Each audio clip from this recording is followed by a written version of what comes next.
মায়ার নবী সাল্লাল্লাহু আলাইহি ওয়াসাল্লাম জীবনের মধ্যে অনেক উপকার করেছেন। একটা বন্যের প্রাণী, একটা হরিণীকে শিকার করেছিল একজন শিকারী। শিকার করার পর হরিণী ওই কাকুতি মিনতি করলো তাকে ছেড়ে দেওয়ার জন্য, কিন্তু ছাড়ে নাই। তবে ওই শিকারী এমন বড় হরিণ শিকার করছে, শিকার করার পর হরিণী একা একা নিয়ে যাইতে পারতেছিল না। এমত অবস্থায় শিকারী হরিণটাকে রশি দিয়ে বেঁধে এক জায়গায় আটকে তারপর গিয়েছিল লোকজন নিয়ে আসার জন্য। এমত অবস্থায় আমার নবী, আপনার নবী রাহমাতুল লিল আলামিনকে পেয়ে গেল। আর নবীজিকে পেয়ে বলতেছিল, আসসালামু আলাইকুম ইয়া রাসূলুল্লাহ। ওগো আল্লাহর নবী, আমার সবেমাত্র প্রসব করেছি, 2টা বাচ্চা, হরিণীর বাচ্চা 2টা আমি বাসায় রেখে আমি ঘাস খাওয়ার জন্য বনে এসেছিলাম।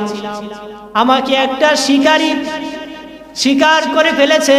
ওগো রাহমাতুল লিল আলামিন, আমাকে যে এইভাবে বন্দি করলো, আমার কোনো আফসোস নাই। তবে আমার যে নতুন নতুন প্রসব করেছে, ছোট ছোট বাচ্চা দুধের জন্য ছটফট করতেছে। ওগো আল্লাহর নবী, আপনি যদি আমার দায়িত্ব নেন, আপনি যদি এই জায়গার মধ্যে অবস্থান করেন, তাহলে আমি ওই হরিণের 2টা বাচ্চাকে আমি দুধ খাওয়াইয়া তারপর আবার চলে আসব। দুনিয়ার কোনো মানুষ হরিণের কথা বিশ্বাস না করলেও আমার নবী, আপনার নবী রাহমাতুল লিল আলামিন বিশ্বাস করে হরিণটাকে ছাইরা দিছে। এখন আমার আর আপনার কাছে যদি কোনো প্রাণী সাহায্য চায়, এর বিশ্বাস হবে? বিশ্বাস হবে না। কথা বলবে যে, এটাও মনে হবে যে জিন কথা বলতেছে। তো নবীজি বিশ্বাস করে হরিণটাকে ছাইরা দিল। এদিক দিয়া শিকারী এসে নবীজিকে ঠিক মতে ধমকাইতেছেন যে এটা কোনো কথা হইল? এটা তো পাগলের ছাড়া আর কোনো কথা হইতে পারে না। এটা তো একটা পাগলের কাজ করলেন আপনি, যে একটা হরিণকে আপনি ছাড়ছেন, হরিণ দুধ খাওয়াইবে, তার বাচ্চাকে আবার ফিরে আসবে, এটা কোনো কথা হইল? বিশ্বাস করার মতো? শিকারী যতই ধমকায়, মায়ার নবী সাল্লাল্লাহু আলাইহি সাল্লাম নীরবতা পালন করে। মায়ার নবী সাল্লাল্লাহু আলাইহি ওয়াসাল্লাম বলেন, যেই হরিণীর রশি আমি হাত দিয়ে ধরেছি, সেই বরকতময় হাতের উসিলায় ওই হরিণ আমার ফিরাইবে। তখন শিকারী ঠিকই দেখতেছেন, হরিণ ছাড়ছে একটা, এখন হরিণ বাচ্চা হরিণ সহ আসতেছে 3টা। এটা তো কোনো সাধারণ কোনো মানুষ নয়, যার হাতের ছোঁয়ায় হরিণ ছাড়ছে একটা, আসতেছে 3টা। ওই শিকারী পর্যন্ত কালিমা পড়ে মুসলমান হয়ে গেল। লা ইলাহা ইল্লাল্লাহু মুহাম্মাদুর রাসূলুল্লাহ সাল্লাল্লাহু আলাইহি ওয়াসাল্লাম। সেই মায়ার নবীকে হরিণী চিনতে পেরেছে, বন্যের প্রাণী চিনতে পেরেছে, কিন্তু আমরা উম্মত হয়ে চিনতে পারি নাই। তায়েফের মধ্যে একটা জায়গার নামকে নামকরণ করা হয়েছিল আব্দুল্লাহ ইবনে আব্বাস। সেই নামে নামকরণ হয়েছিল একটা জীর্ণ মসজিদ।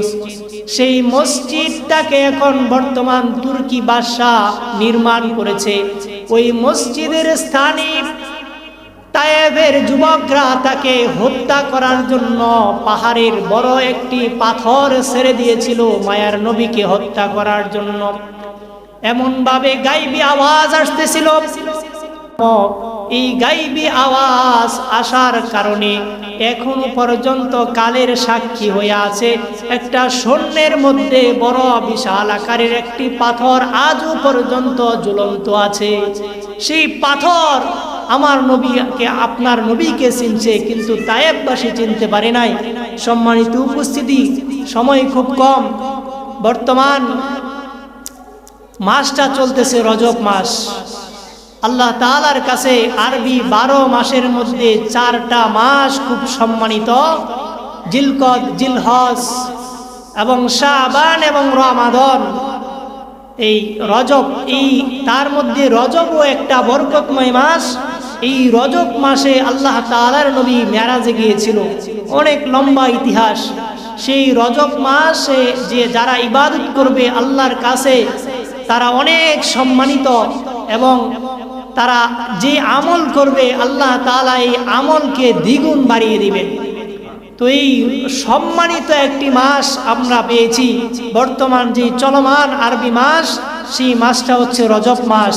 সেই মাসেই আল্লাহ তাআলার নবীকে আল্লাহ তাআলার দুরবস্থা, আল্লাহ তাআলার নবীর মনের যে কষ্ট আকাঙ্ক্ষা জানার জন্য মায়ার নবী সাল্লাল্লাহু আলাইহি ওয়াসাল্লামকে মেরাজে ডেকেছিল। সেই জগতে ইব্রাহিম আলাইহিস সালাম জিব্রাইল আলাইহিস সালামকে বলেছিল, হে জিব্রাইল, তুমি যার কাছে এসেছো তাকে তুমি জানিয়ে দিও যে জান্নাতের মাটি বড় উর্বর। তোমার ওই নবীর উম্মতরা যেন পড়তে থাকে সুবহানাল্লাহি ওয়া বিহামদিহি সুবহানাল্লাহিল আযীম। এই তাসবিহগুলা যখন মুহাম্মাদের উম্মতরা পড়বে, সাথে সাথে জান্নাতের উর্বর মাটির মধ্যে একটি বৃক্ষ রোপণ হয়ে যাবে। তো এই বৃক্ষ রোপণের হিসাবে যেই ব্যক্তি তাসবিহ পড়বে সেই ব্যক্তি বৃক্ষর মালিক থাকবে। তাহলে আমি আর আপনি যে বৃক্ষ রোপণ করলাম, এটা তো আমার জন্য করলাম। তো মায়ার নবী সাল্লাল্লাহু আলাইহি ওয়াসাল্লাম উম্মতদেরকে জানিয়ে দিল, বুখারী শরীফের সর্বশেষ হাদিস হচ্ছে সুবহানাল্লাহি ওয়া বিহামদিহি সুবহানাল্লাহিল আযীম। এটা এমন একটি তাসবিহ যে ব্যক্তি আদায় করবে, আসমান আর জমিনের মধ্যে যত খালি জায়গা আছে সমস্ত খালি জায়গা নেকি দ্বারা পরিবর্তন হয়ে যাইবে। সেই জান্নাতের উর্বর মাটির মধ্যে যদি একটি গাছ হয়, সেই গাছের মালিক যদি আপনি হয়। আল্লাহ মূসা নবীকে বলেন, আল্লাহ পয়গম্বরকে বলতেছেন, পয়গম্বর তুমি তো এই পর্যন্ত অনেক আমল করেছ, তাহলে তুমি আমার জন্য কি করেছ? বলতেছেন, তোমার জন্য তো আমি তাসবিহ করি। বলতেছেন, এটা তো জান্নাতের মধ্যে বৃক্ষরোপণের জন্য করো, আমার জন্য কি করো? বলতেছেন, আল্লাহ তোমার জন্য তো নামাজ পড়ি। বলতেছেন, নামাজ হচ্ছে মিফতাহুল জান্নাতিস সালাহ, নামাজ হচ্ছে জান্নাতের চাবি। তুমি জান্নাতে যাওয়ার জন্য নামাজ আদায় করো, আমার জন্য কি করো? এমনি ভাবে যাকাত আদায় করার কথা বলা হয়েছে। বলতেছেন, যাকাত তো জাহান্নামের আগুনের মধ্যে পানি ঢেলে দেয়, তবে আমার জন্য কি করো? মূসা আলাইহিস সালাম যতই ইবাদতকে উল্লেখ করেন, আল্লাহ তাআলা পাল্টা প্রশ্ন করেন, মূসা আমার জন্য কি করো? মূসা আলাইহিস সালাম অপারগ হয়ে বলেন, আল্লাহ যত প্রশ্ন আর উত্তর আমি দিব, ততই আপনি আমাকে এই কথা বলবেন, আমি জানি।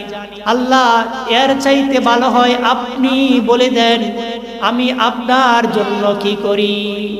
তখন আল্লাহ তাআলা বলেছিল, হে মূসা, যারা আলেমদের সাথে সম্পর্ক রাখবে সে যেন নবীর সাথে সম্পর্ক রাখলো, যে নবীর সাথে সম্পর্ক রাখলো সে যেন আমি আল্লাহর সাথে সম্পর্ক রাখলো।